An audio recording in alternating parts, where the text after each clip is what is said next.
one of the great things about Aurobindo was he started his path, just as I shouldn't say normal man, but he was educated at Oxford.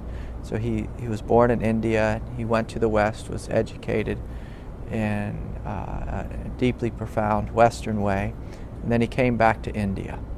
And so when he came back to India, for a period of time, he was a revolutionary, and fought with the British intensely for Indian independence, and was an incredibly nationalistic guy for India. He's a great hero within their culture. But there's this thing that began to change within him. He was jailed by the British, and eventually, when he was released from prison, he went and he met with a sage. And upon that meeting, it was, just like that, he had, this non-dual awakening. He had the enlightenment of the Buddha. His mind became intensely silent. And he lived in that way for a period of time.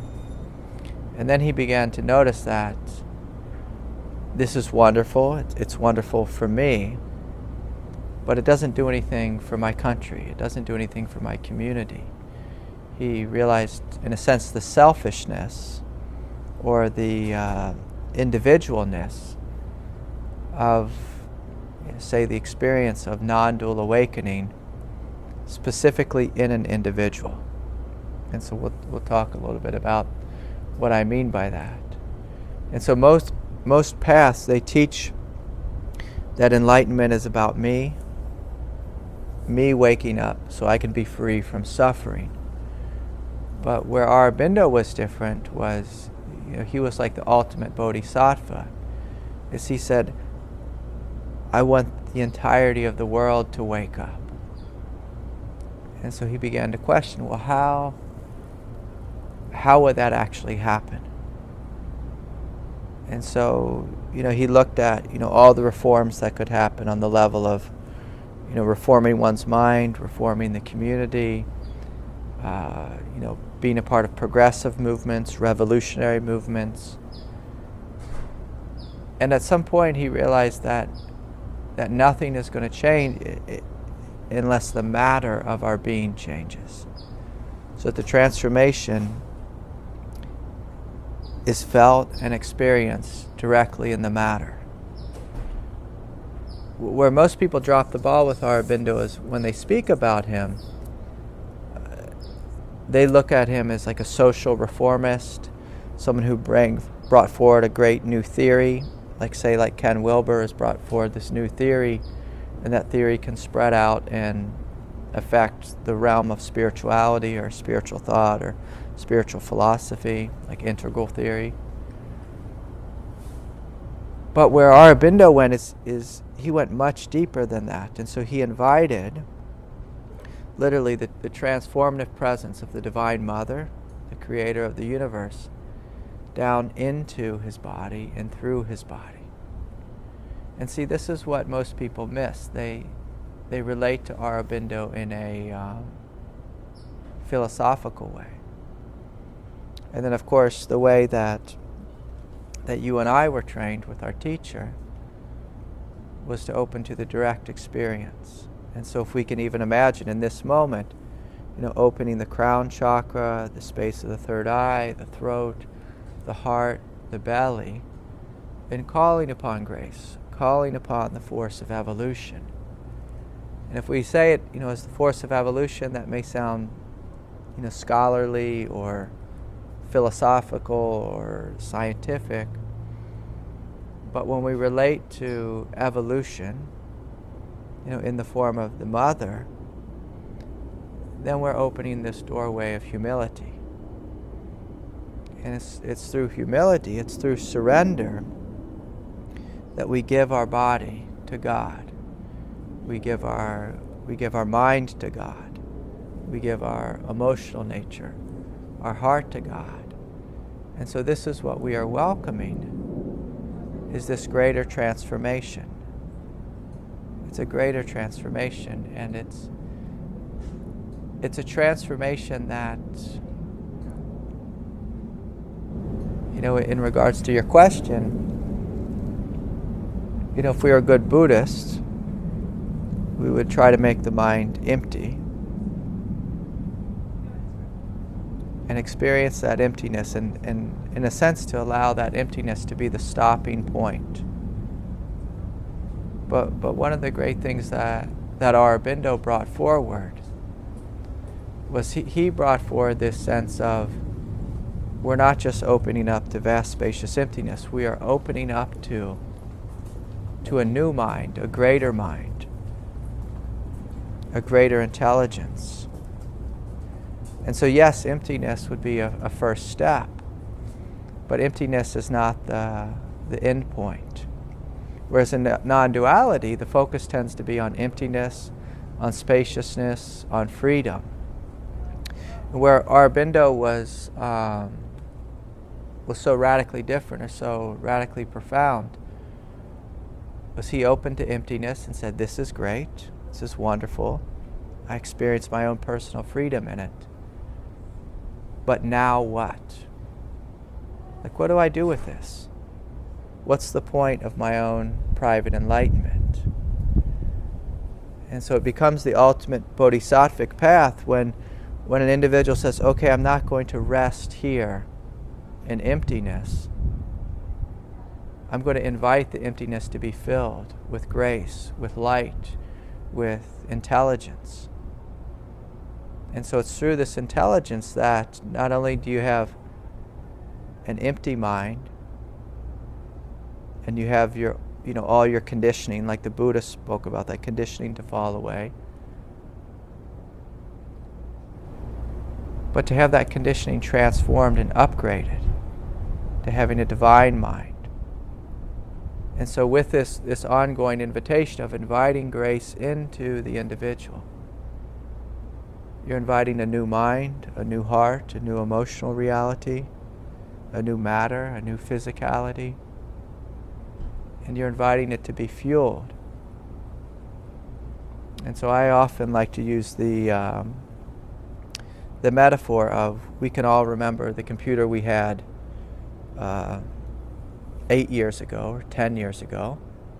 Worked great at the time. This is very much like the ego, but it's obsolete. And so are we willing to be done with that, to put that down, and to open to a new mind, a greater mind, a divine mind? And this is what Aurobindo brought forward. Because most non-dual teachers just stop with emptiness and freedom, and they rest in their own private bliss world. But Aurobindo wanted something that actually changed and transformed this world. Yeah, please. It sounds really similar to the Bodhisattva path. And you mentioned the Bodhisattva path. And I'm wondering how it's different. Yeah, so that's actually a great question. So how is the teachings of Aurobindo different than the Bodhisattvic path? Yeah.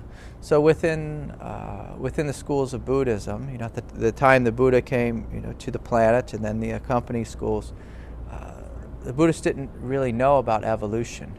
They didn't know how evolution worked. It wasn't even a worldview. They couldn't even think in those terms. I mean, they could subtly think about it in terms of, coming back to this planet again and again, but their idea was it's cyclical, because that's what the worldview was at the time, is that life on planet Earth is simply cyclical versus evolutionary. And those two are actually quite different. Seasons happen, every year, but there's also evolution that's happening. And one of the things that began to radically speed up in the lifetime of Aurobindo was the Industrial Revolution. I mean, he lived through 2 world wars. And so in a real sense, the speed of data, the speed of information, the speed of technology, all these things was greatly increasing. And so what his vision included was this vision of evolution, where life isn't just on this cyclical movement where we're trying to get everyone off this, off the wheel of samsara and into nirvana. He saw that this world, we can get off the wheel of samsara and we can step onto the wheel of God, which is life here on planet Earth. We can step into the wheel of evolution. And he began to see that evolution literally is God. That life is God. And it's going somewhere. It's not going nowhere, which is what the wheel of samsara teaches. You just spin around and around and around. And so he truly saw that nirvana and samsara were one. And nirvana and samsara were headed in a direction. And so the experience of enlightenment today in 2018 is different than the experience of enlightenment, in the year 2 or 3 or 500 BC when the Buddha woke up. The energy of the planet, the energy of life. I was listening to Thomas Hubel speak last night, and he spoke that within our body, there's millions of years of the earth in our body. And within those millions of years is millions of years of habit, but also millions of years of growth and of intelligence. And so this body, this matter here, it's on the evolving edge. The evolving edge of consciousness, the evolving edge of God, giving birth and form. And so this is one of the things that Aurobindo spoke about. And then of course he looked at, well, you can evolve at the rate of the collective consciousness or the collective unconsciousness, which is really slow. And we were speaking about that earlier today, like life out in the country where things don't change. People are kind of still doing the same thing over and over, and they don't want change or like change. Or when we're in a place like, Silicon Valley here at the Science and Nonduality Conference, you see the rate of change is great. There's excitement about change. There's this huge progressive movement. People are waking up at an alarming rate. And then the question is okay, as we're waking up, what do we do with this? How do we deepen it? How do we embody it? 10 years ago, all the teachings, at this conference were about transcendence. Now they're at embodiment. Where are these, what are people going to be speaking about, in 2030, say at this conference? And so, yes, please. How is the embodiment language and bringing this non-dual transmission into your life, into your body, and clearing out all your emotional body and trauma and all those conversations different than the transformation of matter that Aurobindo talks about? Yeah, okay, so that's a great question again. And so, so what you're asking is how is the transformation that Aurobindo is speaking about at the level of matter different than what many non-dual teachers or yogic teachers are speaking about in the realm of embodiment? Yeah, and that's beautiful. And so in the realm of embodiment, most people are talking about a mental and emotional transformation on the level of ego, on the level of psychology. And these are all steps, that Aurobindo would document. So he talked about working with the mental mind, working with the vital mind, which in a sense is the emotional mind. And so we need to do, yes, of course, the psychological work, the healing work, the trauma work, of releasing this old pain. But again, it goes back to the upgrade. And so Aurobindo was speaking about an upgrade. So not just a better human being for the year 2018, but what he was inviting was literally the future man, the future woman, to give birth into your form, into your matter. And so that comes about through, again, this surrender, this willingness to open to God's grace, to literally the energy of evolution. And the energy of evolution, tends to come in the form of a very brilliant light, a very intense light. And you'll feel it as it's coming into your body. You'll feel like the body vibrating with light, and even like the old conditioning burning up. It feels like a fire. It feels like a heat. It feels like the pain, say, of that first amphibian who started to grow lungs and came out of the water for the first time and breathed the air, it probably wasn't a pleasant experience for that animal. There's probably just a burn in the lungs, a heat as it felt the heat of the sun on its skin that had never been out of water. And so yes, this path, it's intense. It tends to have a lot of fire because it's a path of evolution. Now, of course, one of the things that must be remembered on this path is it's taking place in vast spacious emptiness. So if you just step into the evolutionary train, but you're not connected with vast spacious emptiness, peace, and freedom, people tend to either burn up or they tend to get a little crazy or nutty because of the intensity of the force of evolution. And so what one is saying on Aurobindo's path is saying, Lord, make me a conduit for your evolution, for the higher man, the higher woman. So this transformation of matter comes down into the body and changes the cells and the DNA maybe, or the did Aurobindo talk about it like if you're celibate, you're not going to pass down this new gene. It's not passed down through physicality necessarily. I mean, what is this exactly? I mean, what were some of the language that made sense to you, and how it spoke about the actual physical matter changing? Yes, and so what you're asking, so what is the transformation actually like? On what level? On what level does the transformation take place? Yes, and so the big thing Aurobindo was interested in was he was interested in the transformation on the level of matter, because his thought was, his intelligence was, if I can transform matter, if we can transform matter as a community, if he can be the first one, if him and the mother can be the first one to transform it on the level of matter, it'll be a breakthrough, a huge breakthrough, where the world will never again be the same. And so if you've ever studied evolution, you'll see that sometimes evolution is taught that it's a really slow progressive movement. But what a lot of scientists have found is that there's been these moments in history when there's been these huge leaps in evolution, when it wasn't just a small leap, but it was a huge leap. And this is what Aurobindo was inviting forward, for the body literally, for matter and the density of matter to be transformed literally into light. Now quantum physicists will tell us that, yes, of course, everything is, if you study matter on the deepest level, it is purely light. But what he was wanting is for this light to be brilliant, to be transformative, to be actually here. And there was a few Indian saints who had achieved this, like a light body, but they had achieved it individually.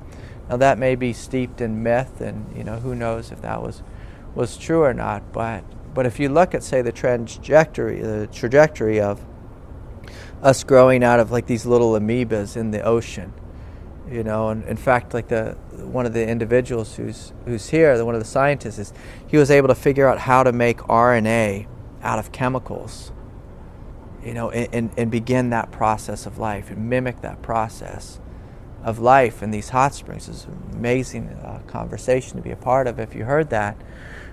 And so we evolved out of that, these little cells. And we evolved, say, through the dinosaurs and the amphibians and this and that, and then into a mammal body. But Aurobindo's question was, where does this go?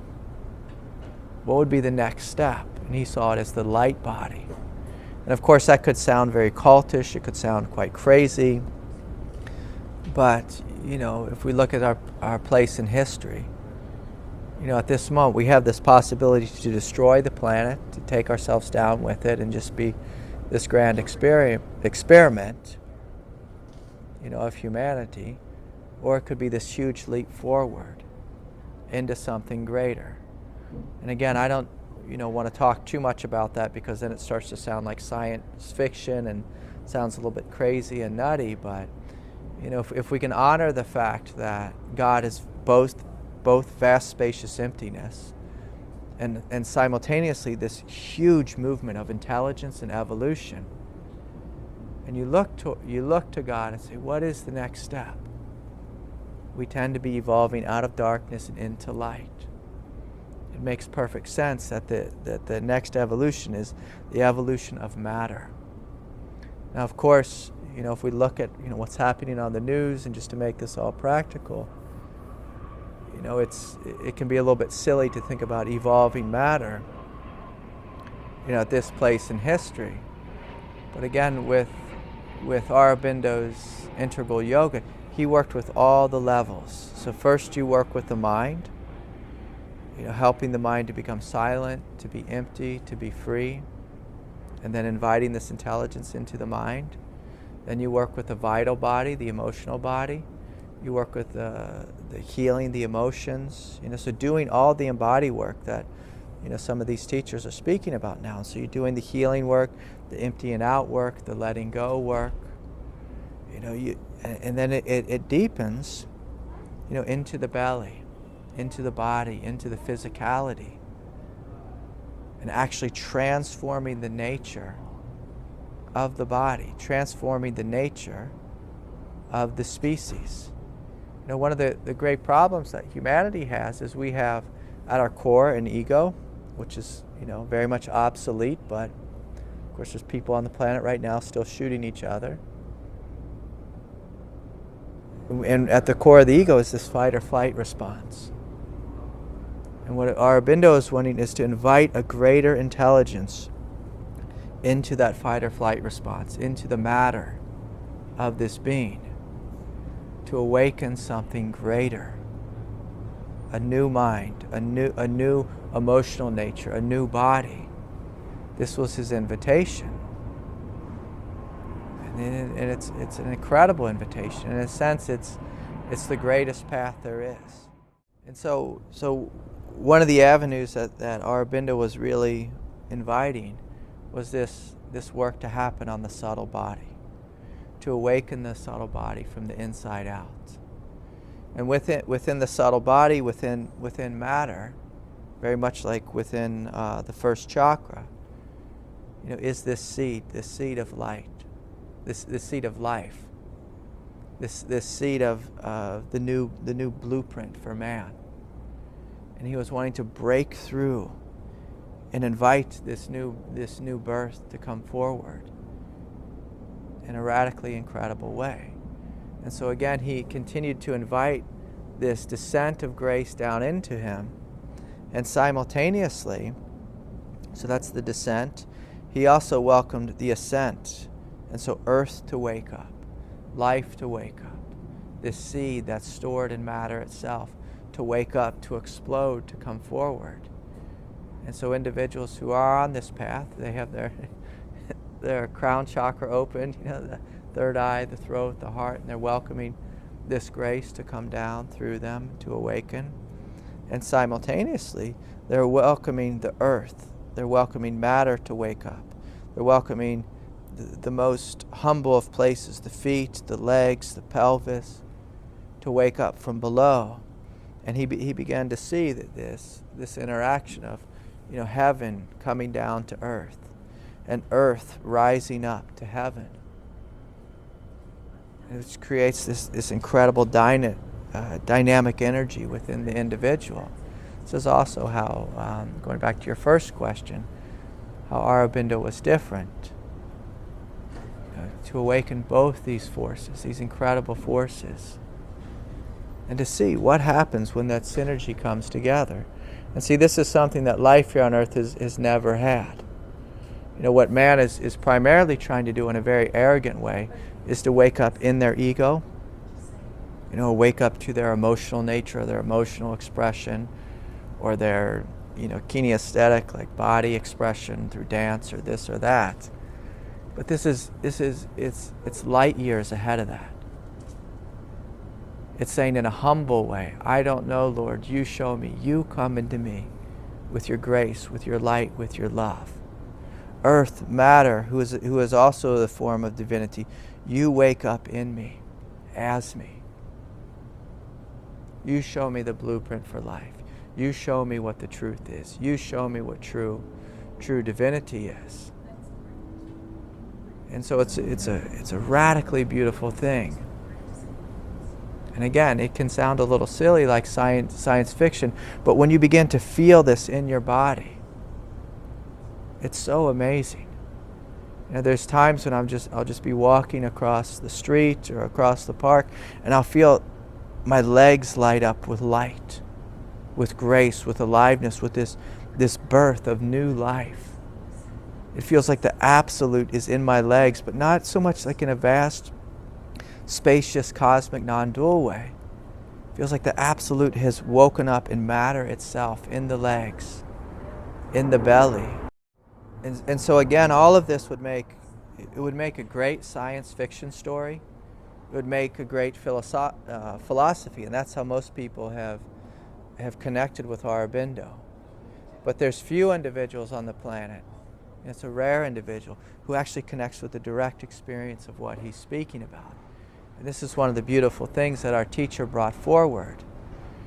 You know, and I can remember sitting with our teacher, and when Aurobindo just came into the room, when Ramalinga came into the room, you know, in their subtle, energetic body, and it was like the whole room woke up with this new force.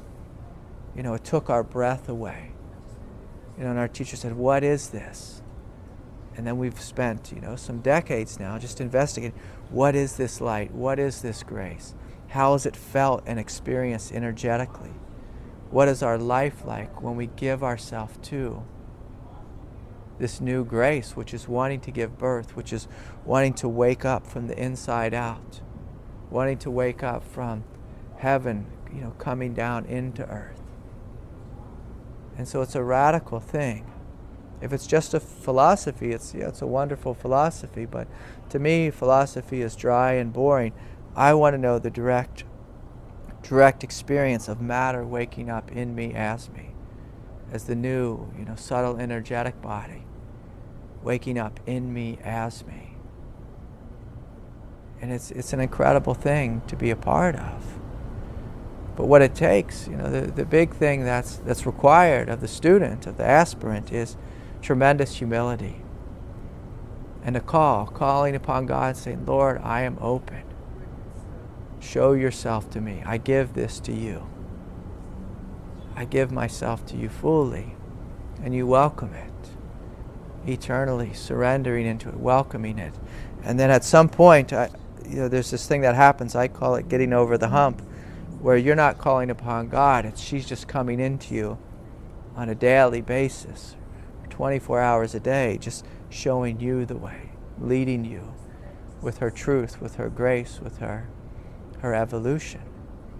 It's a radically humbling and profound and exciting thing,